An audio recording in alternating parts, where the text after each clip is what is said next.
கொடங்குடி பெருமாள்புரத்தில் வந்து கீழத்தெரு காலாங்குடி கிராமம் கீழத்தெருவுண்டே இருக்குது. ரெண்டு இது வச்சுருக்கேன். 2 வீட்டுக்கு 3 வீட்டுக்கு 2 வீட்டுக்கு வச்சுருக்கேன். என்ன இருக்குது புல் பிரிண்ட் இருக்குது.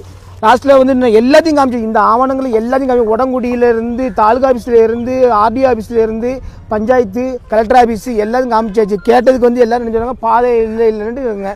நானும் எல்லாம் சுத்தமாக பாதையை மறைச்சாச்சு. ஒரு தெருவே கீழத்தெருவுங்கிறதே ஒன்று காங்கலை. அதுக்கப்புறம் வந்து நான் மனு கொடுத்துருக்கேன். எல்லா மனுவும் கொடுத்து வாங்கி இங்கே கோயில் இடம் அங்கே வந்து ஒரு கோயில் இடம் இருக்குது.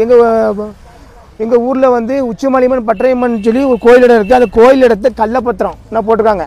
கள்ளப்பத்திரம் போட்டு ஒரு 6 பேர் நபர் அவங்க தனிப்பட்ட இதில் வந்து பத்திரம் போட்டு வாங்கி இது விற்றுருக்காங்க. இதை கேட்டதுக்கு போச்சுன்னா நீ இதை கேட்டாச்சுன்னா நாங்கள் அப்படி தான் விற்போம் வாங்குவோம். யார் கோயில் இடத்த வந்து யார் பரிவர்த்தனை பண்ணணும் சொல்லுங்கள். கோயில் இடத்த விற்கிறதுக்கு யாருக்குமே ரைட்டு கிடையாது. அதை விற்றுருக்காங்க. அதை விற்றுட்டு இவங்க மட்டும் விற்றுட்டு மாதிரி எனக்கு என்னுடைய சொந்த பாதையை வந்து அடைக்காங்க. இது சம்மந்தமாக நான் கலெக்டர் ஆஃபீஸுக்கு வந்து நான் மனு கொடுக்க வந்தேன். மனு கொடுத்துட்டு வந்து இன்றைக்கி எல்லா காப்பியும் நான் எல்லாமே ஹைகோர்ட்டில் வந்து நான் கோர்ட்டில் போடுறேன் வாங்குறேன். கோர்ட்டு மூலியமாக தீர்த்தாங்கன்னா என்ன வந்து குடும்பத்தோடு சேர்ந்து எல்லாமே ரொம்ப அராஜகம் பண்ணுறாங்க.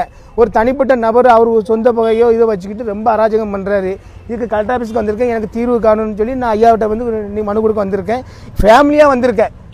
நான் வந்து ஒரு கஷ்டப்பட்டு நான் வளர்ந்து உங்களுக்கும் தெரியும். கஷ்டப்பட்டு வளர்ந்து வாரான் வச்சுட்டான்னு சொல்லி என்னுடைய இதை வந்து ரொம்ப குறைக்கிறதுக்கு வாங்குறதுக்கு ரொம்ப இது பண்ணுறாங்க. என் கேளுங்க வீட்லேயும் ஒரே சண்டை போட்டு நான் ஊரில் நேரம் அடுத்து தண்ணி வாங்கி கொடுத்து ஞாயிற்றுக்கிழமை தோறும் சண்டை வருது. ஞாயிற்றுக்கிழமை தோறும் யாராட்டும் ஒரு ஆள் சண்டை போடுறாங்க. நேற்று போலீஸில் பெட்டிஷன் கொடுத்துருக்கேன். குளச்சப்பட்ட போலீஸில் பெட்டிஷன் கொடுத்துருக்கேன்.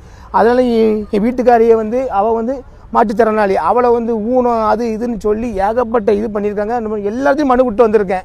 இப்போ ஐயா கலெக்டர் ஐயா பார்த்து மனு கொடுத்துருக்கேன். இதுக்கு தக்க நடவடிக்கை எடுக்கும்படி நான் கேட்டுக்கொள்கிறேன்.